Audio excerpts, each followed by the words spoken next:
akhirat, guru yang sudah makrifat itu guru yang bagaimana cirinya? Apakah mesti kopian ini seperti? Enggak, tidak harus. Para kekasih Allah itu bisa Allah meletakkan dia menjadi pedagang, bisa menjadi petani, tidak harus jadi kiai ngalor ngidul disuruh ngaji, enggak. Mohon maaf loh nggih, iki wenangnya Allah. Bahkan dia pun bisa jadi Allah meletakkan kekasihnya itu dia menjadi seorang yang miturut orang awam itu orang jelek. Orang yang kita pandang nggak ngerti apa-apa secara fisik. Mohon maaf, dia penggaweane ngalor ngidul, bajunya ya gak patek genah, ya. Bisa jadi Allah meletakkan kekasihnya itu seperti itu, nggak ketara toh Bu ya. Terus cirinya yang paling mudah kita kenal bagaimana? Assalamualaikum warahmatullahi wabarakatuh. Para pemirsa yang dirahmati Allah Subhanahu wa taala, pada kesempatan kali ini kami akan menyajikan sebuah tausiah dari Kiai Haji Mukhlason Rosyid dari Mojokerto. Marilah kita sama-sama menyimak dan mendengarkan apa yang disampaikan oleh beliau. Cara kita untuk sampai bisa menuju makrifat Allah. Wahai jenengan yang sudah berthariqah, carilah guru akhirat, iku pertama. Guru akhirat, guru yang sudah makrifat itu guru yang bagaimana cirinya? Apakah mesti kopian ini seperti? Enggak, tidak harus. Para kekasih Allah itu bisa Allah meletakkan dia menjadi pedagang, bisa menjadi petani, tidak harus jadi kiai ngalor ngidul disuruh ngaji, enggak. Mohon maaf loh nggih, iki wenangnya Allah. Bahkan dia pun bisa jadi Allah meletakkan kekasihnya itu dia menjadi seorang yang miturut orang awam itu orang jelek. Orang yang kita pandang nggak ngerti apa-apa secara fisik. Mohon maaf, dia penggaweane ngalor ngidul, bajunya ya gak patek genah, ya. Bisa jadi Allah meletakkan kekasihnya itu seperti itu, nggak ketara toh Bu ya. Terus cirinya yang paling mudah kita kenal bagaimana? Adalah kalam ucapannya. Pertama selalu menyejukkan hati jenengan, menyejukkan. Selalu yang kedua kalamnya mengajak hatimu untuk mengenal Allah. Tidak diajak untuk bicara tentang dunia, enggak.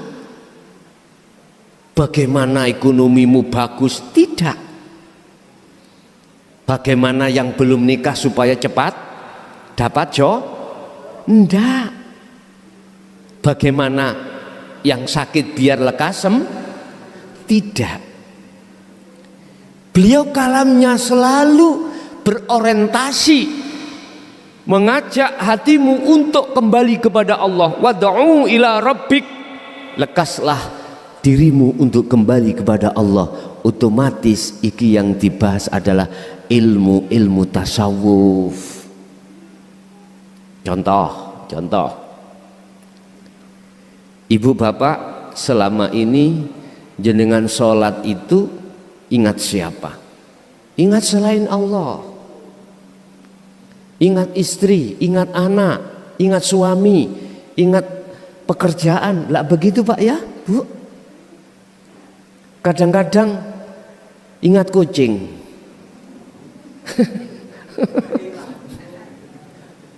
Kucing yang bagus kok gak pulang-pulang, ya.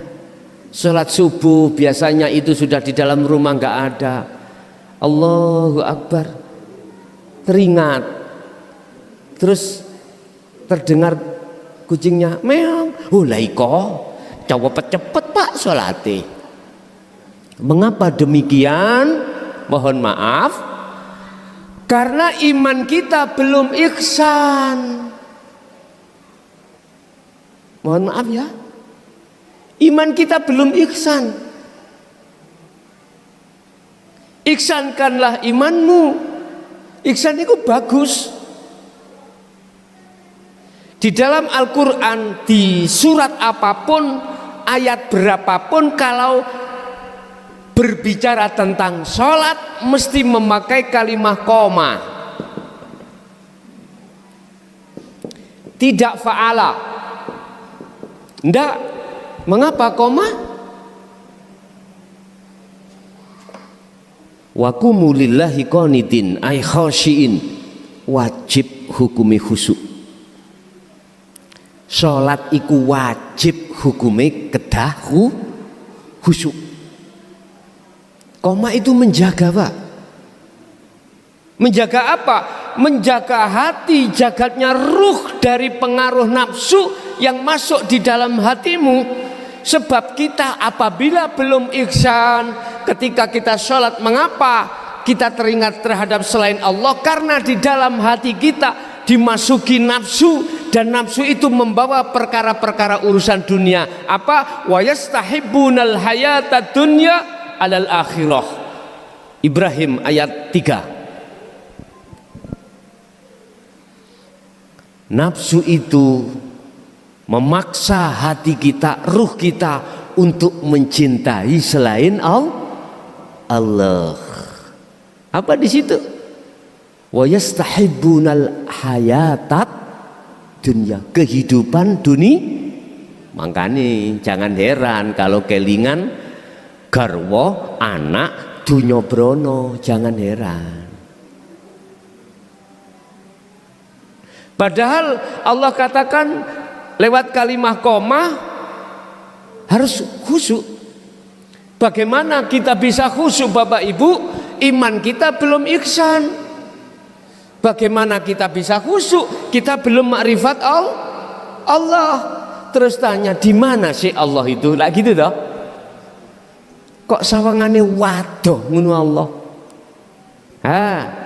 Buka di dalam surah Al-Hadid ayat 3. Huwal awwal wal akhir wadh-dhahiru wal batin. Wa qala aidan wa nahnu aqrabu ilaihi min hablil warid. Allah itu lebih dekat daripada urat nadimu. Allah itu di dalam dirimu, di luar dirimu, di awal, di akhir setiap persoalan. Mahuwa Allah. Yang mana Allah itu? Al-Isra ayat 1.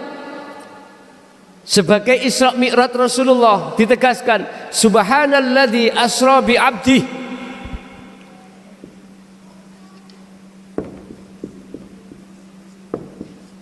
Niki. Allah itu nama, yang memiliki nama Allah itu siapa? Ini yang harus kita buka. Itulah alladzi. Alladzi maknanya zat. Bahasa Jawa adalah urip, nasional, hidup. Hidup itu ada di dalam dirimu, di luar dirimu. Laisa kamislihi syai'un, dan wujudnya itu tidak bisa kau serupakan dengan apapun. Kalau hati belum sambung terhadap hidup di situ, yang menggerakkan sampean rukuk, sujud, duduk, sampai kapanpun Anda tidak akan bisa sholat secara khusyuk. Nggak bisa. Kalau sholatnya tidak khusyuk, keluar dari dawuh Allah, betul? Keluar. Tapi kita nggak terasa. Karena apa? Karena kita hanya mengikuti syariatnya Rasulullah saja, sementara didikan Rasulullah di dinul haq, dinul tauhid, hakikat makrifat ini kita abaikan. Anda pingin tahu, pingin mengerti ajaran Rasulullah di dinul haq ini, larilah kau terhadap ulama akhirat, larilah kau pada ulama yang sudah makrifat. Kalau tidak lari terhadap beliaunya, jenengan tidak akan pernah mengerti, nggak akan pernah mengerti. Pak, saya berani berkata seperti ini karena memang kondisi kejiwaan ruhaniyah umat Islam hancur. Ya, apakah tidak lebih baik ketika kita sholat khusyuk? Sampeyan pilih penak di sholat sing gak khusyuk ambek khusyuk. Penak sing khusyuk toh? Kalau sampean pingin penak sing khusyuk, fattabi'uni kata Rasulullah, ikuto aku, ikutono aku. Jangan kau mengikuti aku hanya dari sisi pelajaran jasmani saja, syariah jangan, tetapi juga ikuti pelajaran saya, pendidikan ajaran saya, yaitu ajaran rohaniyah, supaya ruhmu betul-betul bisa kenal siapa yang sebenarnya Allah. Subhana maha suci sapa alladzi hidup, asra kang nglakokake, asra kang yang memperjalankan sapa alladzi, bahasane alladzi bi abdihi kelawan kawulane alladzi. Dialah hidup yang memperjalankan Anda dari rumah sampai ke masjid ini. Mengapa kita tidak klik sambung hati kita, ingat yang memperbisakan sampai ke sini itu Allah. Sebab apa? Sebab sampai belum kenal Gusti, wis titik. Mengapa kita ketika sholat kok lari dari Allah alias lupa, lalai, kok malah ingat pada selain Allah? Karena belum ada sambungan ruh dengan hidup dengan Allah di dalam maupun di luar diri kita, sehingga lalai kita ketika saat rukuk siapa yang merukukkan, sujud siapa yang mensujudkan, lalai semuanya. Akhirnya kita sholat ini banter-banter gopoh kabeh. Wis ruha. Iki fakta. Fakta ini. Tadi dikasih judul untuk mengenal Allah. Oke.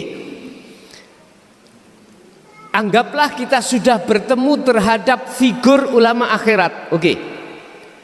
Sampai teng mriku iku to apa sing ditausiahkan. Bila perlu jenengan bisa untuk hadir ke dalamnya, sampai hadir. Nek mboten saged hadir, kalau beliau ketepatan itu bertausiah lewat YouTube, ikuti.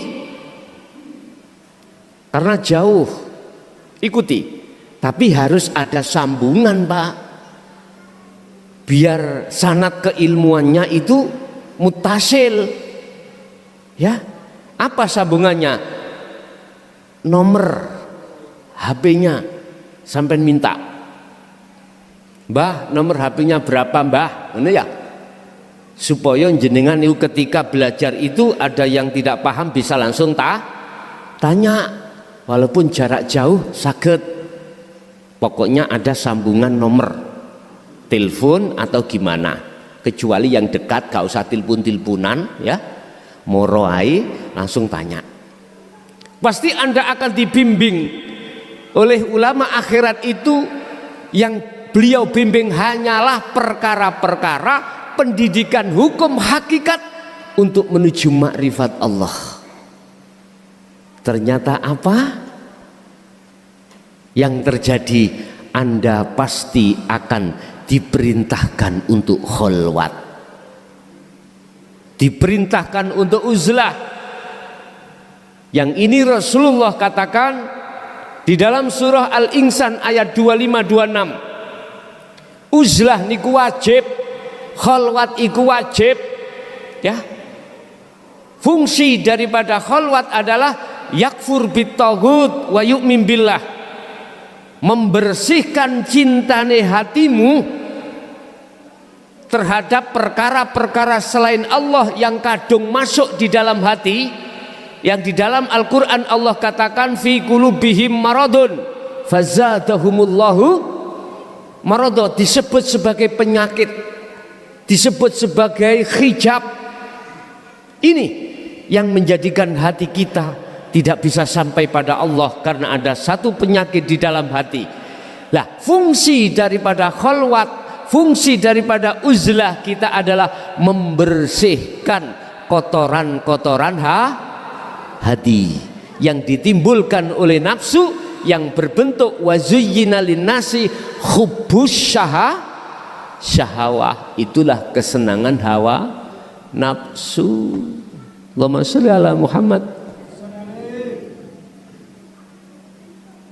Ketika saat khalwat ini berjalan sesuai dengan petunjuk yang diberikan oleh guru-guru kita, Allah berjanji di dalam surah Al-Ankabut ayat 5. Bagaimana? Hambaku yang berkeinginan untuk bertemu aku dalam kemakrifatan, pasti, teman buka, nanti aku berikan satu waktu terjadinya hal itu. Pasti, Pak. Ini janji Allah, bukan janjinya seorang mukhlason, tidak. Ini janjinya Allah. Barang siapa yang menginginkan untuk bertemu Allah di makom makrifat, Allah pasti akan memberikan waktu itu akan terjadi. Kapan itu? Yang tahu cuman Allah. Cukup kita melaksanakan uzlah dengan zikir yang dibimbing oleh guru kita. Udah, urusan kapan-kapannya itu urusan Allah. Yang jelas takmir masjid iki nyun sewu tidak akan pernah mengizinkan sampai masuk di dalam masjid manakala kedua sandal Anda tidak engkau lepas. Ini kalau sandal sudah kau lepas baru diperbolehkan untuk masuk, Mas. Aku tanya, "Lana apa sandal sampean coplok?" Jawabannya cuma satu, karena ini tempat suci. Surat Toha, ya, menceritakan tentang masalah proses kejadian beliau Nabiullah Musa alaihissalam ketika uzlah di Gunung Turusina. Musa, lepaskanlah kedua sandal kau bilwadil muqaddasi tua, sebab kau sudah sampai pada lembah yang kami sucikan. At-Tua namanya. Artinya apa, Pak? Jenengan kalih kula niki ning ati ana sandal loro. Apa? Syirik jali, syirik khafi. Apa? Iman di dalam hati kita mengimani selain Allah yang bisa mendatangkan manfaat, yang bisa mendatangkan mudarat.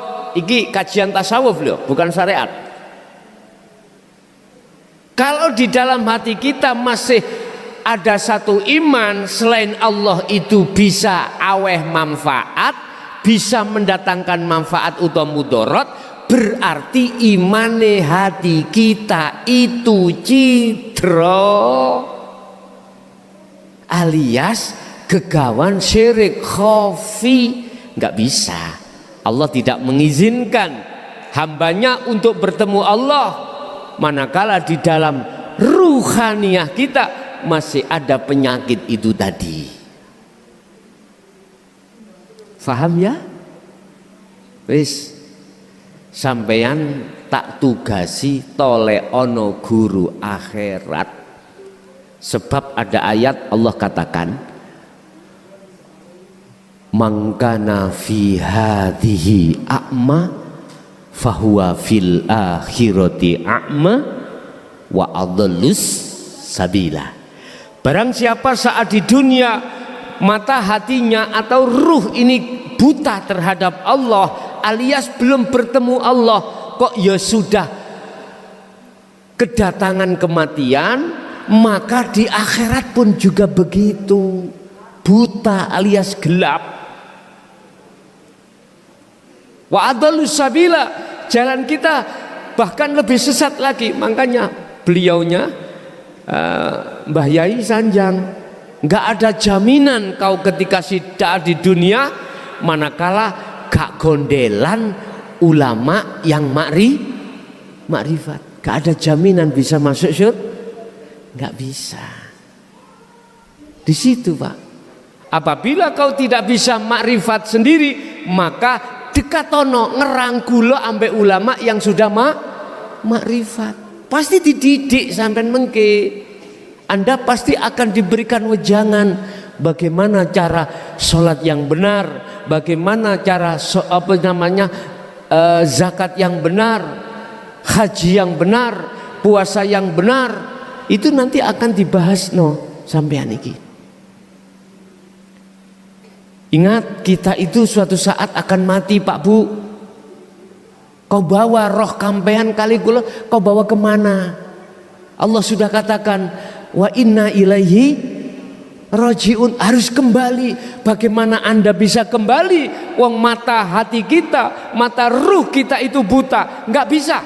Kalau nggak percaya tolong, semua yang hadir ini sudah tahu rumahnya masing-masing nggih? Nanti habis ngaji, ayo merem kabeh mulih. Nyampe di rumah, halo, nggak akan bisa. Iku logikanya seperti itu.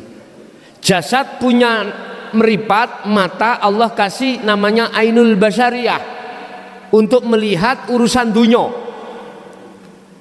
untuk melihat makhluk sesama, hablum minanas.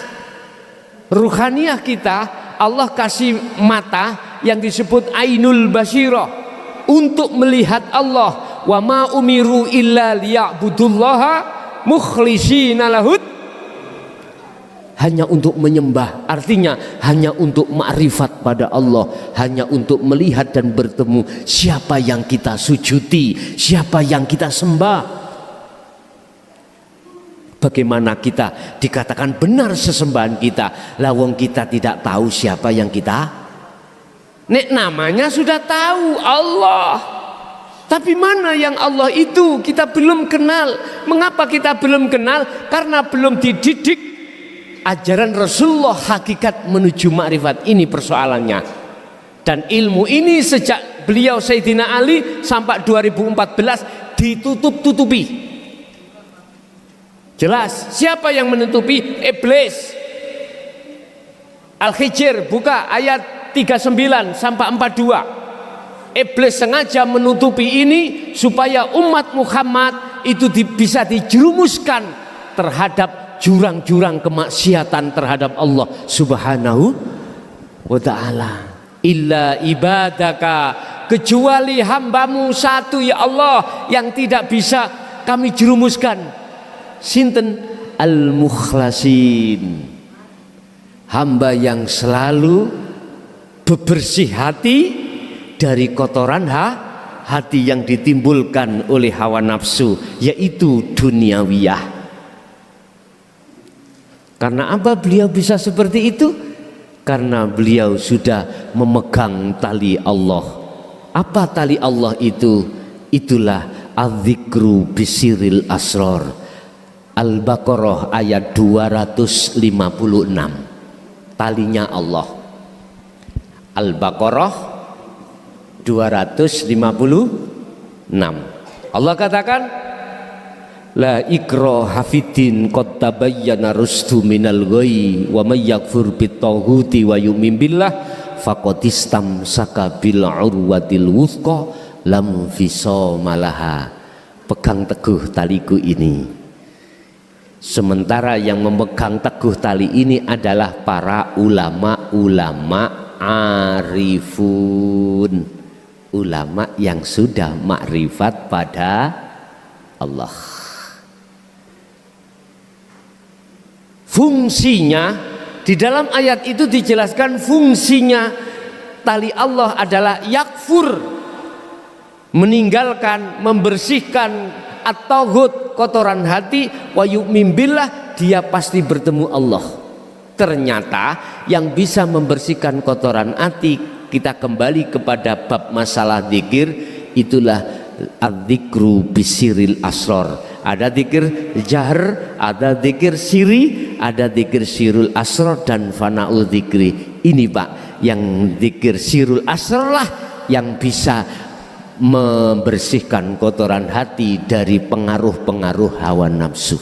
Allahumma sholli ala Muhammad.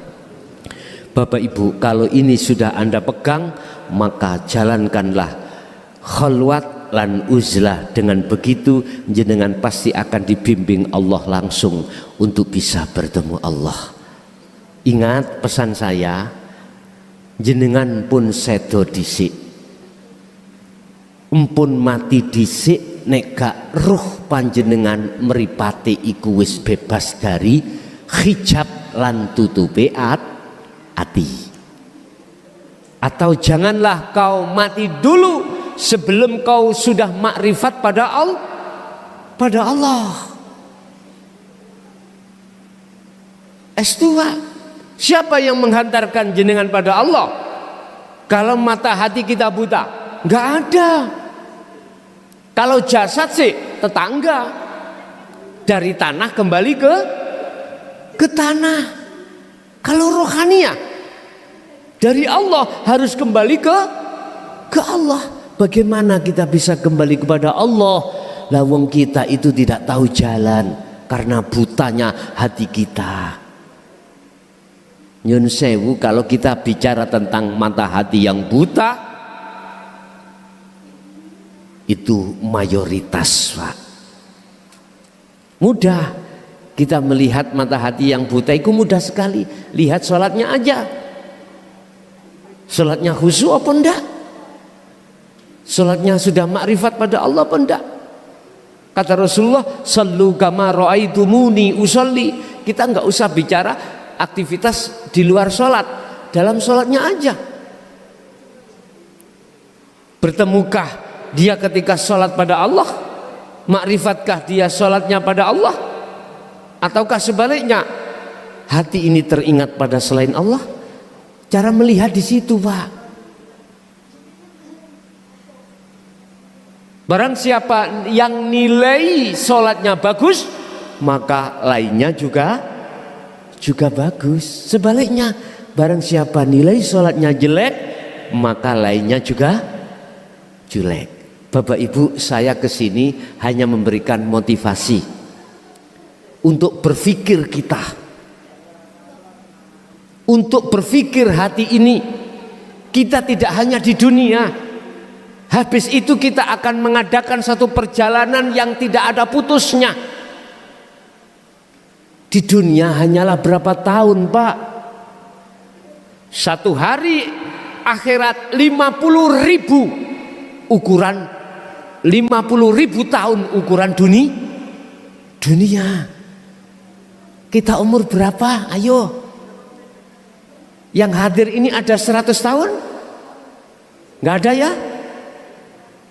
Roto kita paling 70-80 tahun. Nggih mboten? Nggih. Padahal satu hari akhirat hitungannya 50.000 tahun di dunia. Padahal umur kita cuman, makanya orang Jawa mengatakan kita di dunia itu mampir ngombe sebentar. Ngunu ae sing ngawalim takabur teko alime, sing sugih takabur teko sugihe, sing ahli ibadah takabur teko ahli ibadahe. He ngger, Cak, Yu, Mbak, Bebek, bojone paman, ya, ayo wada'u ila rabbik. Ayo kita kembali kepada Allah dalam kebenaran. Wis gak usah saling menyalahkan. Ayo kita sama-sama untuk kembali kepada Allah. Sing kula maksud rohaniah iki ayo didandani. Wis cukup, gak usah akeh-akeh ringgese. Aku pesan nanggone dulurku, sing wonten Kediri iki sadurunge jenengan sedo tolek ana sik merguru menyang ulama sing wis makrifat. Tondone kalame iku menyejukkan hati jenengan. Loro, kalame mesti ngajak ruh sampean iku kembali nang Gusti Allah. Yang terakhir, aku pesen ojo sedo dhisik gak nek jenengan dereng makrifat dateng Gusti Allah. Saiki gak apa-apa salate durung khusuk. Terusno engko sambil sampean kali kula iki ndoleki ngelmune ya apa carane salat iku iso khusyuk. Mengapa Rasulullah dipanggil Allah lewat surat Al-Isra untuk mengadakan proses perjalanan Isra Mi'raj dari Masjidil Haram ke Masjidil Aqsa, proses Isra dari masjid ke masjid itu proses syariat, ya, proses syariat. Sedangkan mi'rajnya dari Masjidil Aqsa ke Sidratul Muntaha itu proses hakikat makrifat sampean khusus ing dalam ruhaniyah. Makanya meninggalkan dunia, beliau numpak buruk, ya, tinggalkan itu dunia, naik ke sab langit 7, kemudian ke Sidratul Muntaha Mustawa bertemu Allah. Itu adalah proses perjalanan Anda suluk nuju wusul menyang Allah Subhanahu wa taala. Wis iku mawon napa ingkang saged kula sampaiake wau sampun dipesen gak usah suwe nggih.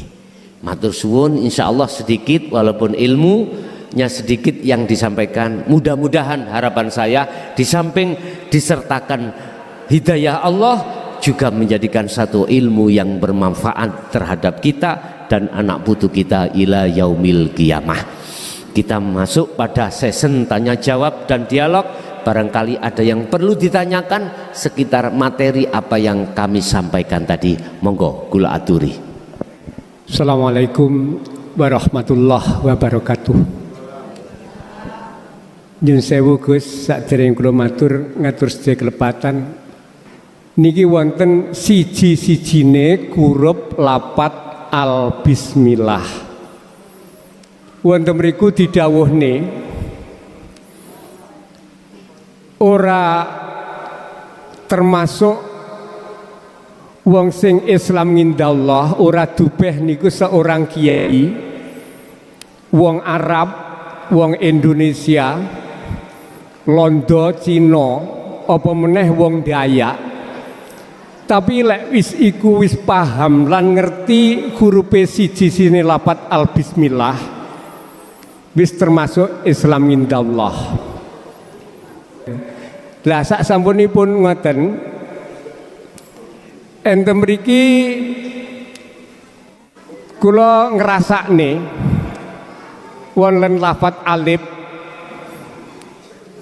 Tiang biyen niku dawuh alif niku lek dijabat dijer unine a, dipes une i, jer jabar a pes i jer u. Dawuh iku Allah urip ingsun. Tapi lek sakniki jaman kula belajar niku unine alif fathah a, alif kasroh i, alif domah u, isaroh aku iki urip.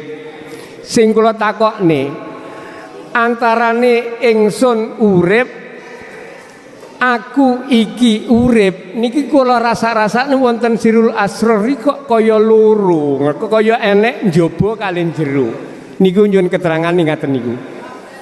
Nyuwun sewu nyuwun ngapunten sanget. Lah sing terakhir wonten akhir-akhir niki sak sampune muncule panjenengan viral yang ngaran cah nom niku ngetren wis kondang niku.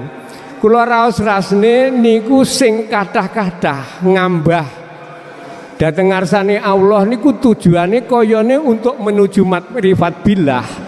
Ning tempone nyata-nyatane isine niku pengen iso dadi dukun, piye rezekiku iso lancar, Dan piye iso aku dadi wong kondang dengan dasar niku. Kula dhewe nate dipun atur ning ngene cara wong Jawa ngarani dinyek.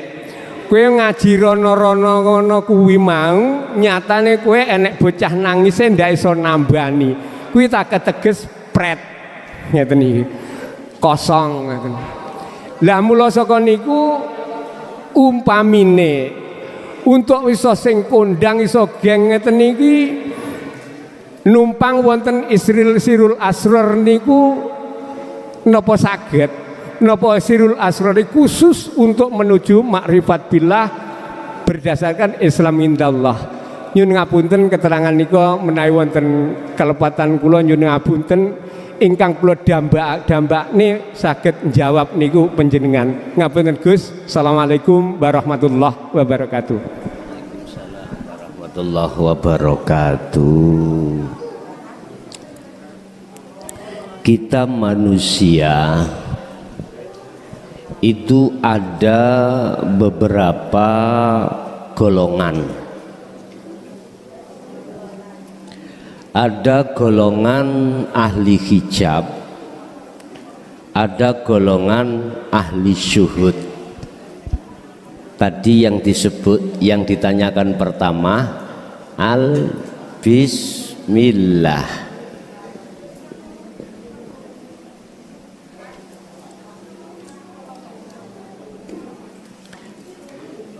Bismillahi kelawan nyebut asmane sopo Allahu Gusti Allah. Berarti Allah itu adalah isim, nama. Sifate Ar-Rahman, Ar-Rahim. Tadi ditanyakan siapapun manusia jikalau tidak tahu al-ma'rifat al-nya bismillah iku ruhnya itu munggu Gusti Allah tergolong ahli hijab, tergolong ahli yang tertutup hatinya pada Allah. Terus apa yang dimaksud al di sini? Inilah Bapak Ibu, seseorang yang hatinya sudah mengenal yang memiliki nama Allah, sudah bertemu terhadap yang memiliki nama Allah. Laksana jenengan kenal saya hanya nama, ditonton ning YouTube channel Ponpes Jaya Baru misalnya ya, kenal jenenge tok lewat gambar tapi belum ketemu orangnya. Aku yakin suatu saat jenengan ini ketemu saya di masjid mana sholat bareng, gak mungkin menyangka kalau saya ini yang memiliki nama Mukhlason. Sama kita sholat dimanapun, kita tidak akan tahu di depan, di belakang, di kiri kanan, di dalam, di luar kita ada Allah, karena belum ketemu. Lah bisanya ketemu bagaimana? Carilah orang yang dekat kepada saya, entah anak saya, entah istri saya, entah orang tetangga saya dan lain sebagainya, baru menghantarkan ke rumah saya. Itu loh namanya mukhlason, akhirnya kenal mengenal. Suatu saat jenengan ketemu saya di pasar, pasti jenengan ini tidak akan pernah keliru. Ngoten nggih?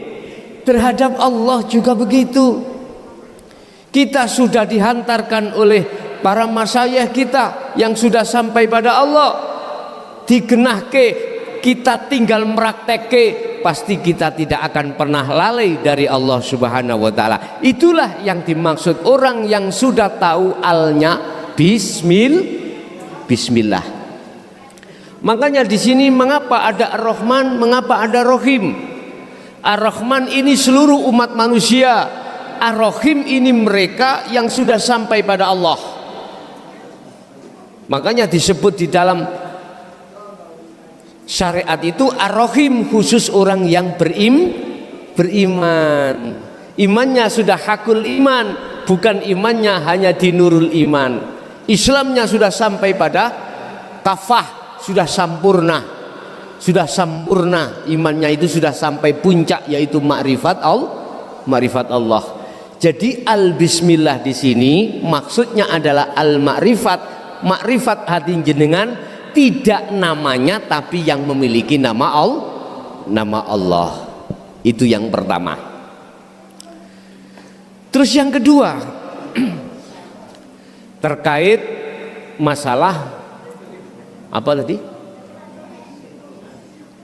Sirrul Asrar. Oke. Untuk mencapai tahapan zikir yang sampai pada ma'rifatullah, memang benar itu adalah zikirnya Sirrul Asrar. Cuman kita bahas dulu mulai awal.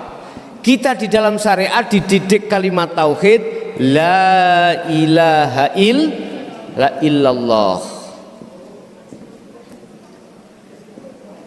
Ini didikan kita di dalam syariat.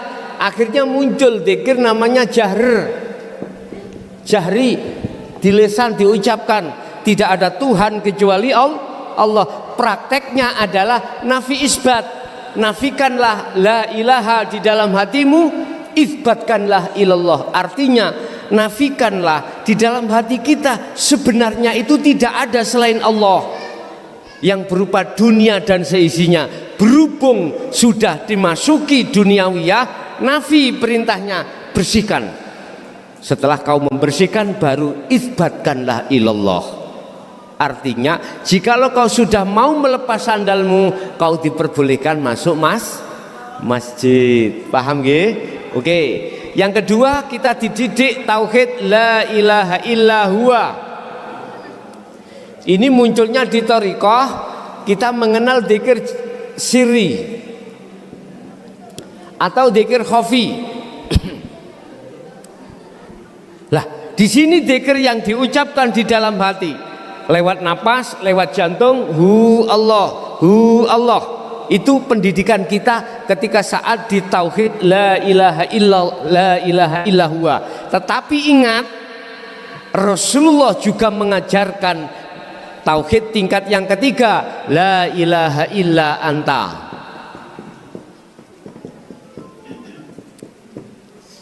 Surat Al-Anbiya, la ilaha illa anta subhanaka inni kuntu minadz zalimin. Zikir yang sudah tidak diucap prakteknya. Di dalam zikir la ilaha illa anta, Bapak Ibu, memunculkan zikir Sirrul Asrar. Di dalam Sirrul Asrar ada 3 pintu.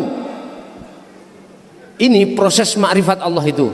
Pintu pertama adalah Su'aul Basyira, pintu kedua adalah Ainul Basyira, pintu ketiga adalah Hakul Basyira. Artinya apa pintu pertama? Iman, rasa. Anda harus mengimani, Anda harus merasakan yang berperan semua makhluk sak jagat ini hanyalah Allah. Sekecil debu bisa terbang, yang menterbangkan adalah, apalagi jenengan gedene semene, besarnya segini, bisanya ke sini, karena Allah. Tapi mengapa kita hati tidak connect di situ? Ya karena nafsu yang masih kuat dalam hati kita. Mengapa nafsu masih menyerang kita? Karena kita belum menjadi muridnya guru akhirat tadi, belum diajarkan. Sehingga ketika sholat kita lalai Allah. Allah katakan wal asri innal insana lafi, demi masa, kata Allah, innal insana, saat temani banyak manusia, iku lafi khusrin, sungguh ya sangat rugi. Artinya setiap waktu detik hati lalai dari Allah. Itu maksudnya banyak manusia yang merugi. kecuali illalladzina amanu wa amilus salihah, kecuali mereka imannya yang sudah sampai di pendidikan ruhaniyah iki, imannya sudah pada Allah, juga wa amilus salihah, meraktekne uzlahnya, dialah yang tidak termasuk golongan orang yang merugi. Wis, pertama, di dalam dzikir sirrul asrar yang tidak diucap, diam, ruh ini punya iman, ruh ini punya rasa, hanya iman pada Allah saja. Al-Baqarah 115 Allah katakan, wa minal laili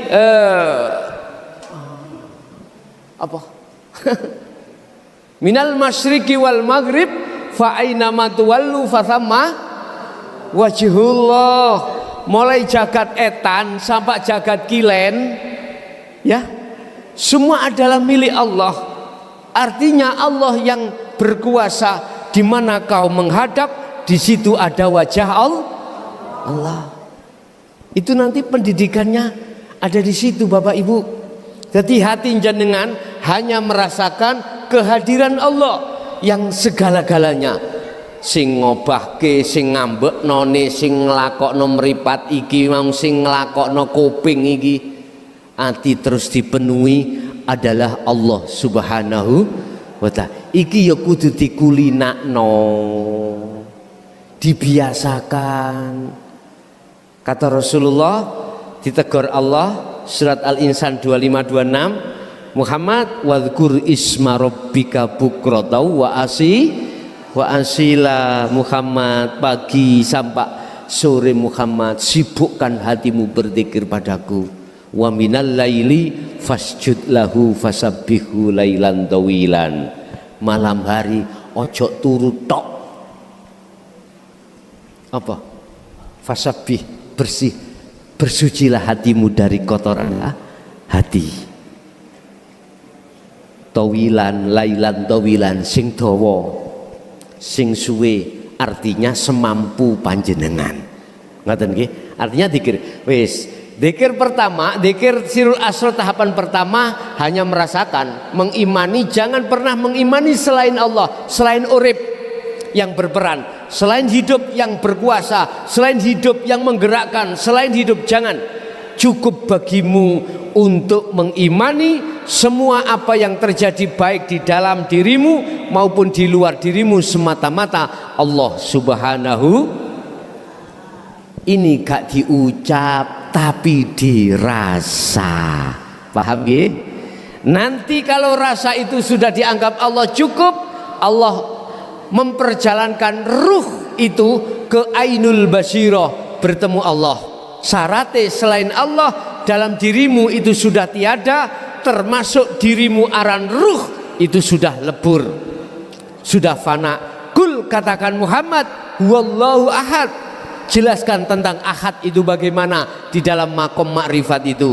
Wa ammal arifuna la yarawna li anfusihim syai'an. Kalau sudah di titik nol di situ, dirimu sudah tiada. Man arafa nafsa fakot arafa, sing sapa wonge roh awake, mongko temen-temen dheweke roh pangeran. Maksude urip ning awak sampean iki lho, aja diaku-aku uripmu, paham? Iku uripe Allah, urip iku Allah. Makanya tadi dikatakan yang terakhir, ada beberapa tahapan takholi, takhali, tajalli. Fungsi takhali adalah menghilangkan keakuanmu, urip iku mau sebab diuripi Allah, hilangkan. Biar kau tidak merasa dirimu adalah hidup. Hilangkan. Setelah itu kau lakukan, maka tajalli, artinya menetapkan gune Allah. Surat Al-Anbiya ayat 25, Bapak.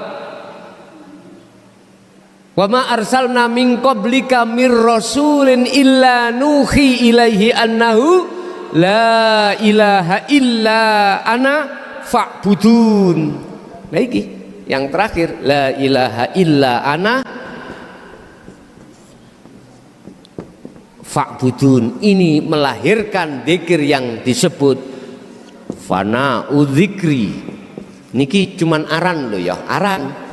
Bukan diwirid nih la ilaha illa ana, la ilaha illa ana. Enggak. Bukan diwirid nih fana udzikri, mboten. Kalau hatimu sudah merasa kunya Allah, hidup itu yang berkalam, maka berarti Anda sudah sampai pada tingkatan makrifat. Wa ammal arifuna la yarawna li anfusihim syai'an. Hatimu sudah tidak merasa meyakini apapun yang muncul itu dari dirimu atau dari makhluk lain. Bal yusyahiduna, balik Anda menyaksikan, mengimani annal fa'ila, sesungguhnya yang berperan, yang menguasai dan lain sebagainya, huwallahu ta'ala. Hidup itu yang muncul nanti mengatakan aku, tidak ada Tuhan kecuali aku, la ilaha illa ana, tidak ada Tuhan kecuali aku. Sing berdawuh aku itu hidup, bukan Anda. Anda sudah tiada, Anda sudah lebur. Pun sampai ngertos air hujan, Bu, Pak. Ketika air hujan belum sampai ke lautan disebut air hujan. Tapi kalau sudah wa inna ilaihi rajiun, kembali ke laut, disebut air nopo? Air hujannya mana? Enggak ada toh? Itulah status ruhaniyah kita. Yang dimaksud makrifat pada Allah itu bukan perkarane roh isok nyawang Allah wujude, ndak.